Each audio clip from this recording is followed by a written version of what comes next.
Today is one of those Sundays in which I would suggest most pastors were frantically trying to figure out what they were going to preach, given the news that happened yesterday in this country.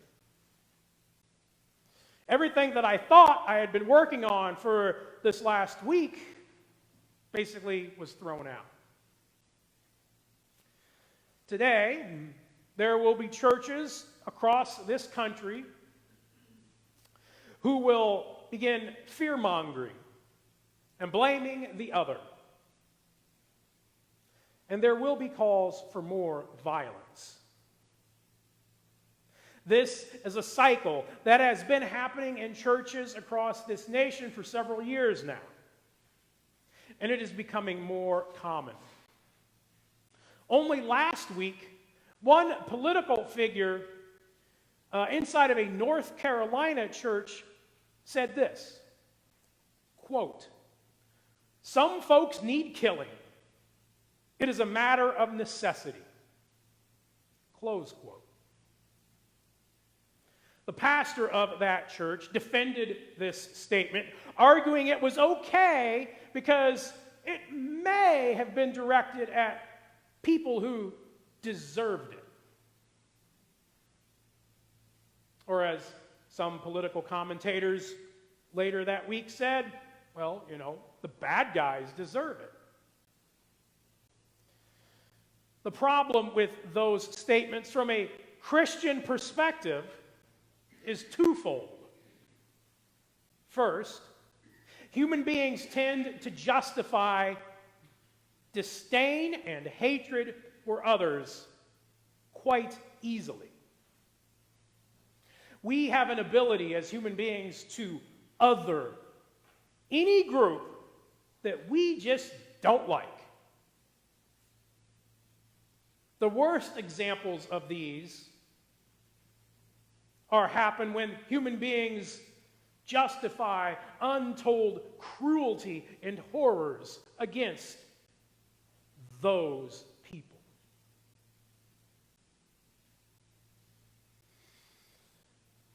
Justifying cruelty and hatred, and even just dislike, is a human trait. And my favorite book of all time, J.R.R. Tolkien's The Lord of the Rings, there is a section where Frodo, who is a little hobbit carrying the ring, talks to his friend, the wizard Gandalf. And he's talking to Gandalf about this little creature called Gollum, who his uncle Bilbo once met many years before. And Bilbo thought about killing this quote-unquote vile creature, but then felt pity for this creature. And now Bilbo, many years later, is talking to his friend Gandalf. And Frodo says, it's a pity that Bilbo did not stab that vile creature when he had the chance. And Gandalf says, pity? Pity. That stayed Bilbo's hand. Pity and mercy. Frodo goes on to say, yes, Gandalf, but that creature, Gollum, deserves to die. And Gandalf says, deserves it? Many that live deserve death, and some that die deserve life. Can you give it to them? Then do not be too eager to deal out death and judgment.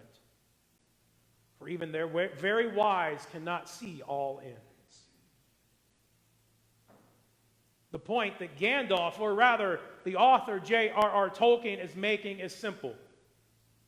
Since we cannot create life, Since we are not the life giver, since we are not the creator, we have no legitimate justification for deciding who, quote, deserves what.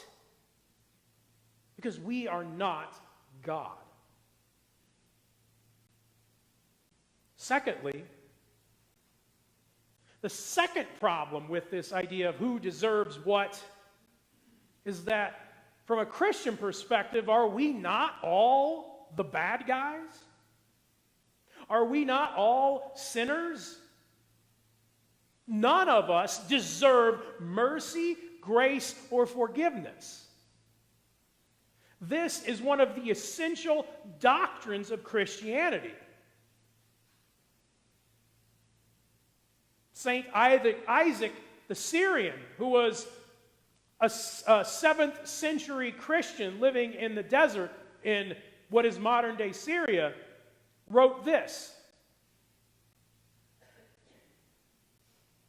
if God were truly just, then all would be doomed to death.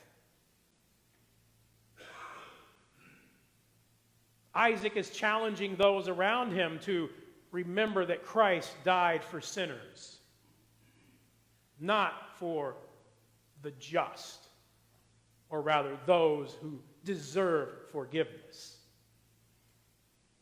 Because from the Christian perspective, none deserves forgiveness. And yet, even after all of these centuries, we still other fellow human beings. And this tendency to other human beings really does come down to one thing: sin, with a capital S. It happens when our sin is turned outwardly against others. And so those people become the sinner, but not us.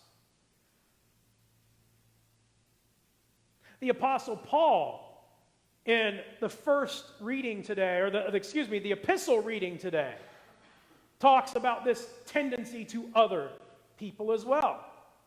And for Christians, mind you, to divide themselves up into little groups.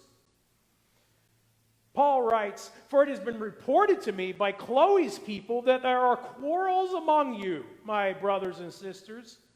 What I mean is that each of you says, 'I belong to Paul, I belong to Apollos, I belong to Cephas.' Has Christ been divided? Was Paul crucified for you? Were you baptized in the name of Paul?"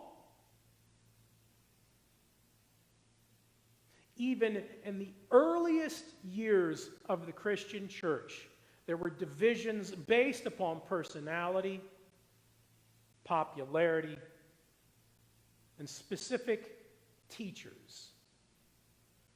But as Paul pointed out, we do not follow Paul or Cephas or Apollos or even Luther. We follow Jesus Christ. It is Christ who was crucified for us. There is only one Savior, and that is Jesus Christ. Of course, we are a part of the Lutheran interpretive tradition. But we must always remember we do not follow Luther or Paul or Matthew or Mark or Luke or John. To follow anyone but Christ is to break the first two commandments.